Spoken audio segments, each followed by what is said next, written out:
Les frappes américaines sur 3 sites stratégiques iraniens ont fait basculer la crise au Moyen-Orient dans une autre dimension, une opération militaire sans précédent, sans certitude non plus pour la suite des événements, mais le feu vert de Donald Trump est en train de conforter Benyamin Netanyahou dans sa volonté de remodeler la carte de la région, en tout cas débarrasser cette carte de toute menace iranienne. J'en parle avec mes invités. Bonjour Michel Fayad. Bonjour. Vous êtes analyste géopolitique, enseignant en géopolitique du pétrole et du gaz, c'est important dans cette émission, à l'IFP. Général Patrick Duthart. Bonjour mon général. Bonjour. Vous êtes général de l'armée de l'air, ancien leader de la patrouille de France. On aura besoin de volumes notamment sur cette opération de l'USAF, de l'US Air Force. Et puis Marc Laverne, bonjour. Vous êtes directeur de recherche au CNRS. Encore une fois, on va vraiment décrypter, notamment dans la première partie de cette émission, le remodelage en cours de ce Moyen-Orient, mais aussi ce régime des mollahs qui est en train peut-être de s'effondrer, ou en tout cas de vivre une grande période d'instabilité. Mais on ne peut pas commencer cette émission, Général Duthart, sans parler de cette opération. Il faudra sans doute plusieurs jours pour être certain du résultat et de l'effet escompté. C'est comme ça que l'on parle dans le langage militaire. Mais vous, par votre expérience, est-ce que vous avez déjà vu, aperçu, observé ce genre d'opération avec cette échelle ? Avec cette échelle, ça remonte à 34 ans, le 17 janvier 1991, le premier jour de la guerre du Golfe numéro 1, tempête du désert, où la coalition internationale, avec sur la colonne vertébrale américaine, avait impliqué pendant un mois et demi des bombardements H-24 au-dessus de l'Irak et atteint cet objectif qui était pour la première fois celle du Conseil de sécurité de l'ONU. Pour la première fois de l'histoire, on avait dit « Saddam Hussein, c'est fini, tu ressors du Koweït, sinon on va t'y obliger ». Et c'est ce qui avait été fait. Et donc, il y avait jusqu'à 2000 sorties par jour. Mais cette opération à laquelle on a assisté, donc depuis 34 ans, on n'a jamais vu une opération aussi spectaculaire que celle d'hier soir, à la fois par le nombre d'avions, à la fois par les distances parcourues. Pendant la guerre du Golfe, les appareils étaient tous sur place, en fait, et on a eu la chance d'en faire partie. Mais là, décoller du Missouri, venir bombarder les centres d'enrichissement militaire iraniens et de retourner au Missouri dans la même mission, c'est quand même un sacré exploit. Encore une fois, avant de partir vraiment sur le régime iranien, on sort d'une séquence. J'étais à Washington pour BFM TV pour commenter le défilé américain. Avec une pointe d'ironie toute française, on observait que les GIs notamment défilaient en treillis, sans armes. J'ai vraiment le souvenir du défilé aérien qui était un petit peu désordonné, notamment par rapport à la patrouille de France ou même l'armée de l'air et de l'espace française. Et puis 10 jours plus tard, on est obligé de s'incliner. Pas s'incliner, mais en tout cas, juste sur le plan technique opérationnel, être ébahi de l'opération absolument remarquable. Il y a très peu de monde qui peut le faire. Très, très peu de gens. Nous, on peut faire des choses un peu comme ça, mais jamais aussi longtemps et jamais avec un tel effet, si vous voulez, militaire à tel endroit. La coordination des 125 avions, le convoyage des B-2, la manœuvre de déception, c'est-à-dire faire croire au monde entier qu'on partait vers l'ouest et donc vers le Pacifique, alors qu'en fait, on partait vers l'Atlantique et en coupant tous les transpondeurs en toute discrétion. C'est quelque chose d'absolument remarquable. Et puis, il n'y a pas eu un incident, pas eu une perte. Et surtout, ce qui me semble très important, c'est qu'on n'a pas attaqué l'Iran, on a attaqué 3 sites d'enrichissement militaire de l'uranium pour une hypothétique bombe atomique. Et ça, c'est totalement différent. On n'attaquait pas les Iraniens, on attaquait cette orientation qu'on ne veut absolument pas voir dans les mains des mollahs iraniens. Justement, Michel Fayad, j'y viens. On vient de détailler en quelques instants une opération extrêmement complexe, mais qui fait énormément de bruit à l'international, qui a un impact très très fort, et c'est l'un des effets voulus. Et vous avez, en plus de cet effet voulu sur le monde, le fait qu'on a ciblé très précisément certains sites sans victimes civiles, avec simplement une manœuvre totalement voulue. Comment le régime en face peut-il répondre ? On comprend que les options sont extrêmement limitées. Il faut faire aussi complexe, il faut avoir autant d'impact et rester dans le schéma que l'ayatollah et le régime des mollahs se sont imposés, c'est celui de leur droit international. Et puis, je rajouterais une chose aussi, faire attention que les États-Unis ne réagissent pas de manière encore plus forte à la réponse iranienne. Parce que réponse iranienne, il y aura forcément, parce qu'ils ont besoin de montrer à leur population comme quoi ils sont toujours là et qu'ils sont capables de répondre aux Américains, aux Israéliens. Mais quand même, ils ont peur, malgré tout, d'une nouvelle riposte américaine. Parce que typiquement... si vous vous souvenez, en 2020, les Hach et Sharbi, donc la milice irakienne pro-iranienne, avaient attaqué un consulat américain et Trump avait réagi en liquidant Qassem Soleimani. Donc là, imaginez si les Hach et Sharbi venaient à attaquer une base américaine et que derrière, c'était Khamenei qui se faisait tuer. Est-ce que le jeu en vaut la chandelle ? À mon avis, ils sont en train de se poser les questions. Mais en même temps, encore une fois, ne pas réagir montrerait à la population qu'ils sont effectivement en position très délicate et qui pourraient tomber. D'autant que les Israéliens sont en train de frapper de manière très spécifique sur les commandements des Bassidji, donc c'est-à-dire la force de répression de la population iranienne. Et en faisant cela, ils sont en train de montrer aux Iraniens, n'ayez plus peur, vous pouvez descendre dans la rue, vous pouvez manifester contre. On n'est pas encore là, mais disons que c'est des signes qui sont envoyés. Et donc le régime, s'il montre qu'il n'est plus là sur la scène, aura quelques difficultés. D'autant que, selon moi, il y a encore 3 grandes personnalités dans ce régime. Il y a le guide suprême Ali Khamenei, mais il y a également donc totalement invisible. Totalement invisible. Par contre, les 2 dont je vais parler, eux, sont visibles. Ils passent de plus en plus à la télé, alors qu'ils n'ont plus de fonction officielle apparente, en tout cas. C'est Mohsen Rezaï et Mohammad Ali Jafari, qui sont tous les 2 restés plus de 10 ans à la tête des gardiens de la Révolution. Ce sont ceux qui ont été le plus longtemps, en fait, à la tête de ces gardiens, qui sont charismatiques, respectés par leurs partisans, bien sûr. Je ne parle pas des opposants. Et donc qui interviennent à la télé, qui se montrent très agressifs envers les États-Unis, envers Israël.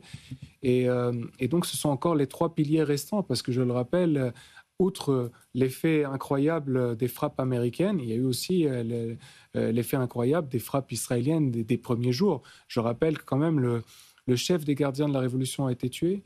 Le chef de la force Al-Quds, donc le successeur de Qassem Soleimani, donc c'est la force Al-Quds, c'est la force d'élite des gardiens de la Révolution, le conseiller militaire du guide suprême, le chef des services d'enseignement des gardiens de la Révolution et son adjoint. Enfin, en 48 heures, c'est ces 5 piliers du régime qui sont tombés. Et je vous dis, il n'en reste plus que 3.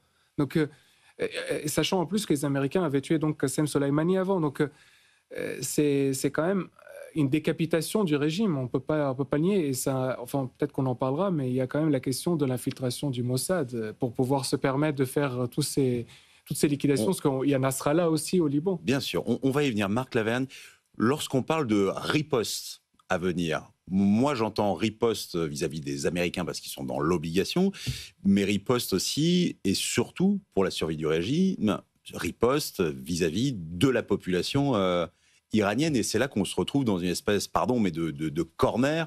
On ne voit pas comment le régime pourrait s'en sortir.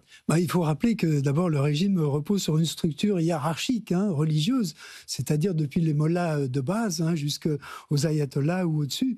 Donc il y a la question de cette pérennité, de cette structure sociale, puisque là on parle que des chiites. Il ne faut pas oublier que l'Iran est aussi composé de peuples sunnites qui ne sont pas forcément adhérents à ce premier cercle-là, mais toute la question est de savoir quel est le degré de légitimité et de fidélité de la population à l'égard de cette structure pyramidale qui est une structure politique en même temps, dans la mesure où il n'y a pas de parti politique, il n'y a pas d'autre idéologie que cette adhésion à cette foi chiite. Alors ça, c'est quelque chose qui continue sans doute à fonctionner.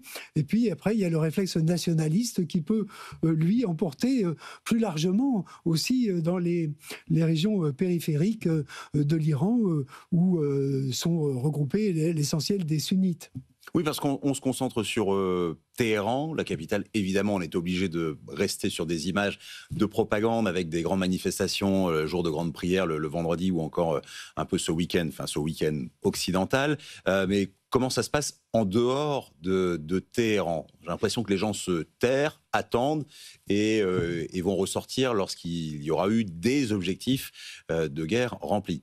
Oui, ce qui est assez surprenant, d'une certaine façon, c'est que depuis ces décennies, il n'y a pas eu de formation de groupes représentatifs de ces régions périphériques. De même qu'il n'y a pas d'opposition intérieure identifiée, ni même à l'extérieur. Hein. C'est un peu ça qui surprend pour un pays aussi important que l'Iran, aussi mûr politiquement, c'est qu'il n'y a jamais eu de structure qui soit en mesure de prendre la place de ce régime des mollahs. Oui, mais Michel Fayet, c'est justement ce qu'ont toujours cherché à combattre, à réprimer les mollahs depuis 46 ans. C'est d'ailleurs, ça fait partie des cibles en ce moment. Vous parlez des Bassidji. C'est vraiment l'outil de répression qui fait que vous pouvez penser des choses. Il faut vraiment les garder pour vous. Oui, absolument. Et en fait, s'il n'y a pas vraiment de parti politique, c'est parce que l'idée, c'est que le Coran est la Constitution, le Coran est l'objet politique, le projet politique de tous. Donc, c'est à cause de ça, notamment, qu'il n'y a pas vraiment d'opposition permise, en réalité. Mais en tout cas, vous avez parfaitement raison. Il y a aussi l'aspect ethnique qui est très intéressant. Parce qu'on a l'impression, on nous dit l'Iran, c'est la Perse, l'Iran, c'est la Perse. En réalité, c'est beaucoup plus complexe. Et les Perses ne représentent qu'à peine plus de la majorité de la population. Le guide suprême n'est pas perse, il est azéri. C'est pour dire, et toutes les dynasties iraniennes, pendant longtemps, à part les Pahlavis, étaient très souvent des azéris. Et les Pahlavis, eux, sont perses. Mais tout ça pour dire que ces minorités, donc les Azéris qui représentent à peu près 30% de la population, les Kurdes à peu près 5-10%, puis il y a les Arabes, les Baloutches, les Arabes étant proches des Irakiens, comme on l'a dit, les Baloutches proches des... Oui, c'est un carrefour millénaire. Mais ce qui est intéressant aussi, c'est que les Israéliens, depuis le début de leur frappe, tous les jours, quand vous regardez, tiens, ce soir ou cette nuit, où est-ce qu'ils ont frappé, on voit systématiquement la ville de Tabriz, qui est la capitale de l'Azerbaïdjan iranien, systématiquement Kermanshah, qui est la capitale du Kurdistan iranien, tous les jours. Et en fait, je pense que les Israéliens poursuivent l'idée de montrer à ces populations, donc ces minorités ethniques, voire linguistiques, que regardez, on est en train de taper les sites de défense du régime pour que, une fois qu'on les a bien atteints, que vous puissiez vous soulever et réclamer vos droits, prendre une certaine autonomie peut-être. Peut-être qu'il y aura finalement un régime iranien qui sera, peut-être qui survivra, un peu sur le modèle dont vous parliez avant, la guerre du Golfe de 91, où finalement Saddam est resté. Mais il y avait le Sud qui était où Saddam n'avait pas le chiite. Vous savez, il y a interdiction de survoler le territoire. Voilà, et le Kurdistan au nord, pareil. Et donc peut-être que l'idée serait un scénario à l'irakienne de 91, c'est-à-dire surtout pas 2003. Non, surtout pas 2003. Mais c'est ça serait l'idée de 91 où il y aurait donc une région tenue par les Azéris, une région tenue par les Kurdes et peut-être le régime des Mollahs ou alors les gardiens de la Révolution qui resteraient dans le cœur perse. Justement, Michel Fayet en parlait juste de ces sites et ces régions qui sont absolument pas choisies au hasard pour des questions stratégiques, mais aussi parce qu'on comprend qu'il y a une connaissance intime de l'Iran, du régime, par les Israéliens. Ils ont droit, je crois, d'être parano, les Mollahs, parce que le Mossad est partout, d'une façon ou d'une autre. Et je reviens là, pour le coup, à la question de la riposte par rapport à la population, on l'a un peu compris, mais militairement, stratégiquement, elle est impossible. C'est la capitulation ou la mission suicide. Oui, on a l'impression que Ali Khamenei continue comme ça. Dans une fuite en avant. Une fuite en avant, on ne sait pas où est-ce que ça va aller en fait, parce que la seule riposte qu'on a pu observer pour l'instant, c'est encore plus de missiles balistiques, enfin toujours autant de missiles balistiques sur Israël, encore ce matin, avec entre guillemets un certain succès malheureusement, parce que ça touche des villes, mais ça va s'épuiser. Mathématiquement, ça va s'épuiser. On considère qu'il y a presque plus de la moitié, 2/3 des missiles balistiques qui existaient avant le début de l'intervention d'Israël, qui ont été détruits soit en vol pendant les opérations ou tirés, soit détruits au sol. Et actuellement, c'est la priorité des priorités de Tsahal, de l'armée de l'air israélienne, c'est de détruire tous les sites supposés d'abri de missiles balistiques, pour les empêcher de tirer, bien sûr, les empêcher de les assembler, les empêcher de les construire. Donc ça, c'est vraiment Jusqu'à présent, il y avait un objectif prioritaire qui était le nucléaire. Là, je pense qu'ils en ont pour 10 ans, les Iraniens, avant de se remettre. Il faudra vérifier. 2, les missiles balistiques, et 3, c'est nouveau ce matin, et vous l'évoquiez extrêmement rapidement, là ils ont dit maintenant on va attaquer tous les symboles du pouvoir iranien. Les symboles, et peut-être non pas faire chuter le régime, mais peut-être y contribuer un petit peu. Il y a des exemples, en tout cas il y en a au moins un, d'un recul iranien. C'est la fin de la guerre entre l'Iran et l'Irak, où l'ayatollah Khomeini décide de, je paraphrase un peu, mais je crois qu'il parlait de boire le poison finalement, et donc de s'incliner face à l'Irak. L'Irak, qui à l'époque était bien aidé par des armées occidentales, y compris par la France et ses super étendards. Est-ce que ce serait possible, là, cette fois, un nouveau recul pour sauvegarder le régime ? Je crois qu'il n'y a pas de plan, il n'y a pas de substitution possible à ce régime. Donc s'il s'effondre, c'est le vide. À moins que les Israéliens viennent avec dans leur poche un gouvernement qui serait sorti de nulle part, ou les Américains. Je crois que personne n'a réfléchi à Mais ce qui pourrait se passer. Vous le voyez, Ali Khamenei, dans une fuite en avant jusqu'au bout, c'est-à-dire, grosso modo, on bombarde des bases américaines, l'Iran se prend un carpet, un tapis de bombes en retour, ou alors vous avez le détroit d'Ormuz totalement miné, ça dure 15 jours, et derrière, l'Iran, là aussi, est dans le suicide quasiment économique. C'est possible, ça ? Il me semble que c'est Israël qui a la main, c'est pas Ali Khamenei. Donc je pense ça peut mal se terminer pour lui, et puis finalement, l'Iran serait vaincu à plat de couture, en quelque sorte, mais ça serait un grand vide politique. Donc l'idée de mettre en place un pouvoir de substitution qui serait importé d'Europe, des États-Unis, un pouvoir de l'émigration, ça me paraît tout à fait hors de propos, parce que ce sont des gens qui sont déconnectés de la réalité iranienne depuis maintenant 30 ou 40 ans. Oui, vous avez dans un salon, ou plutôt dans une salle de réunion ce lundi, dans le 6e arrondissement, le fils du Shah qui est en train de parler, qui dit que ce serait quand même le moment, ça y est, de renverser le régime. Là encore, le fils du Shah, qui est-il ? Quelle est cette famille Ça ne parle à personne en Iran. C'est-à-dire qu'il y a un demi-siècle qui sont écoulés. Moi, j'ai connu l'Iran du Shah et sa fin. Et donc là, je pense que je vois les discours qui sont préparés par ce dauphin présumé sont des discours qui sont écrits par d'autres et qui lient mot à mot, et qui sont des discours qui passent partout, mais qui n'apportent aucune solution, et surtout, il n'y a aucune implantation sur le terrain. Et alors, qui est implanté sur place ? Parce qu'on peut trouver foultitude d'exemples de régimes qui s'effondrent. Par contre, j'ai du mal à trouver des exemples qui se terminent bien, que ce soit de façon interne. Alors moi, j'avais couvert la chute et le départ de Hosni Moubarak. On a cru, c'est une soirée incroyable, le 11 février 2011, mais ça se termine par le retour des frères musulmans, puis Sisi. On a eu les printemps arabes dans d'autres pays où on a cru à la démocratie, en Tunisie notamment. On voit ce que ça donne désormais. Et puis, je ne parle même pas des interventions extérieures. Le général Dutart parlait de 2003. On pourrait rajouter l'Afghanistan. Comment ça peut bien se finir ? Pardon pour cette question un peu naïve, Michel Fayed. C'est très compliqué. En tout cas, pour donner deux exemples de choses qui se sont tournées positivement un peu, il y a eu la Côte d'Ivoire, à l'époque où la France avait bombardé justement sur Laurent Gbagbo, et puis finalement Ouattara est venu, et Ouattara a établi de bonnes relations avec le président Sarkozy, le président Hollande et le président Macron. Donc c'est un exemple, disons, de bombardement suivi d'un nouveau gouvernement qui est en bon terme, disons, mais c'est un exemple africain. Au Moyen-Orient, il y a eu quand même les bombardements aussi contre l'Empire ottoman, de la part des Français et des Britanniques, qui se sont conclus par l'avènement de la plus ancienne démocratie du Moyen-Orient, qui est le Liban.